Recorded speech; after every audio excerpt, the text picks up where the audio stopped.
नमस्कार मित्रांनो, कृषी सेवक भरती संदर्भात सर्वात मोठी अपडेट जी आहे तर ती आलेली आहे।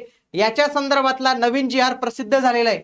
ज्या जी आर नुसार आता ही कृषी सेवक परीक्षा TCS, IBPS, MPSC नेमकं कोण घेणार आहे, तर या गोष्टी स्पष्ट झालेल्या आहेत मित्रांनो। तुम्हाला मी या व्हिडिओमध्ये सर्व ऑन प्रूफ जे आहेत तर त्या सर्व गोष्टी दाखवणार आहे, म्हणून तुम्ही हा व्हिडिओ शेवटपर्यंत पूर्ण बघितला पाहिजे। मित्रांनो लक्षात घ्या, MPSCच्या परीक्षेत एक मोठे क्रांतिकारक बदल झालेले आहेत। महाराष्ट्र कृषी सेवा आणि कृषी सेवक भरती यांच्या संदर्भातले सर्व काही नवीन येणारे JRs, नवीन काही बदलणारे रिक्रुटमेंट रूल, परीक्षा योजना, नवीन जाहिराती, सर्व काही माहिती तुम्हाला या चॅनलवरच मिळणार आहे। म्हणून तुम्ही आपलं इग्नाइट ॲग्रिकॉस हे जे YouTube चॅनल आहे आजच जॉईन करून ठेवा। महाराष्ट्रातील कृषी क्षेत्रातलं सर्वात मोठं चॅनल आहे मित्रांनो, तर तुम्ही याला नक्की जॉईन करून ठेवलं पाहिजे। बघा, GR आलेला आहे शासनाकडून, सामान्य प्रशासन विभाग महाराष्ट्र शासन यांच्याकडून हा GR आलेला आहे 5 मे 2026 चा। विषय काय आहे? सरकारी भरती प्रक्रिया सुसूत्रीकरण आणि सुधारणा। मोठ्या प्रमाणात MPSC मध्ये सुधारणा जी आहे तर ते शासनाने इथं केलेली, त्याच्या संदर्भातला हा GR प्रसिद्ध झालेला आहे।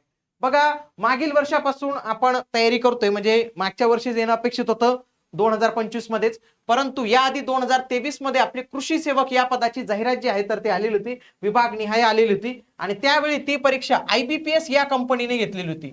IBPS या कंपनीने जे बँकिंग परीक्षा घेते तर ती घेतलेली होती।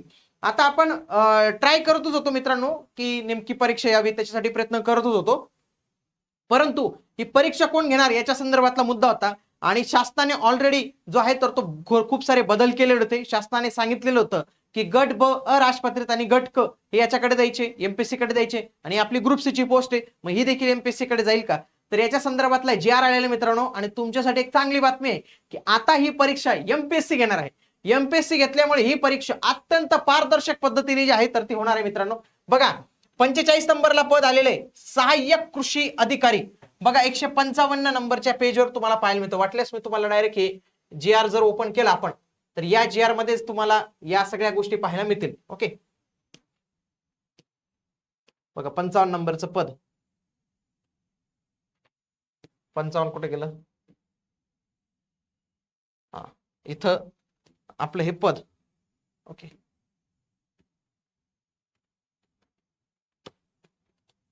हे बघा 45 नंबरचं असिस्टंट ऍग्रिकल्चर ऑफिसर, यालाच कृषी सेवक म्हणतात मित्रांनो। याचं नाव नवीन आलेले सहाय्यक कृषी अधिकारी। लक्षात घ्या, हे पद MPSC कडे गेलेलं आहे, आणि हे किती 155 नंबरला गेलेलं आहे। इथं 155 जर ओपन करून पाहिलं, समजा 160 ओपन जर करून पाहिलं आपण,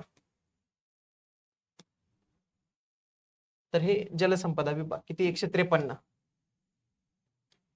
बघा, सहाय्यक कृषी अधिकारी, बघा आलं पहा, सहाय्यक कृषी अधिकारी, कृषी पशुसंवर्धन दुग्ध व्यवसाय मत्स्य व्यवसाय विभाग, कृषी आयुक्तालय, कमिशनरेट ऑफ ऍग्रिकल्चर, हे ग्रुप सी चं पद आहे। आपलं नाव काय आहे? असिस्टंट ऍग्रिकल्चर ऑफिसर, सहाय्यक कृषी अधिकारी। इलिजिबिलिटी काय? डिप्लोमा। आणि हे आता कोण घेणार आहे मित्रांनो? आता याची परीक्षा MPSC जी आहे तर ती घेणार आहे। एक चांगली गोष्ट आहे, ना TCS ना IBPS ना तिसरी कंपनी आता हे पद MPSC कडे घेणार आहे, आणि आगामी काळात याची परीक्षा MPSC द्वारे होणार आहे। MPSC द्वारे ही कशी होणार आहे? MPSC ने 2 स्टेजेस केले आहेत याच्यात, एक तांत्रिक घटक वेगळा केलेला आहे आणि एक प्रशासकीय घटक वेगळा केलेला आहे, आणि हे पद तांत्रिक घटकामध्ये टाकलेले। वाटल्यास मी तुम्हाला या GR मध्येच ती लाईन जी आहे तर ती वाचून दाखवतो, म्हणजे तुम्हाला त्याचा फायदाच होईल।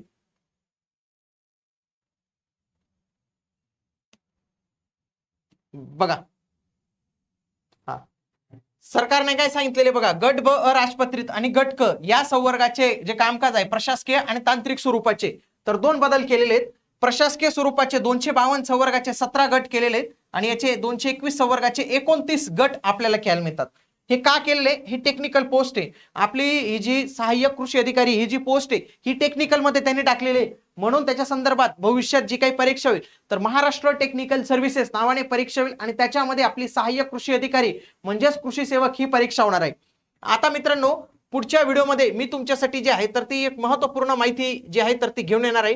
ती म्हणजे आता ही परीक्षा IBPS कडून MPSC कडे गेली तर नेमके 7 मोठे बदल मी तुम्हाला सांगणार आहे, की जे बदल झालेले, जे आपल्या तयारीत पण आपल्याला करायचे, आणि काय मोठे बदल झालेले ते सर्व काही मी तुम्हाला पुढच्या व्हिडिओमध्ये सांगणार आहे। म्हणून तुम्ही आपले हे चॅनल जे आहे तर ते आजच जॉईन करून ठेवलं पाहिजे मित्रांनो, याच्यामध्ये तुम्हाला सर्व माहिती मिळेल। बाकी शैक्षणिक पात्रतेत कोणताही बदल झालेला नाही आहे। शैक्षणिक पात्रतेत बदल झालेला आहे का? नो। पहिले जे होतं डिप्लोमा आणि हायर डिग्री इलिजिबल आहे तर ते ऍज इट इज ठेवलेलं आहे. फक्त परीक्षा घेणारी बॉडी आता कोण असणार आहे तर ती एमपीएससी असणार आहे मित्रांनो. भेटूया पुढील व्हिडिओमध्ये. तोपर्यंत जय हिंद, जय महाराष्ट्र, धन्यवाद.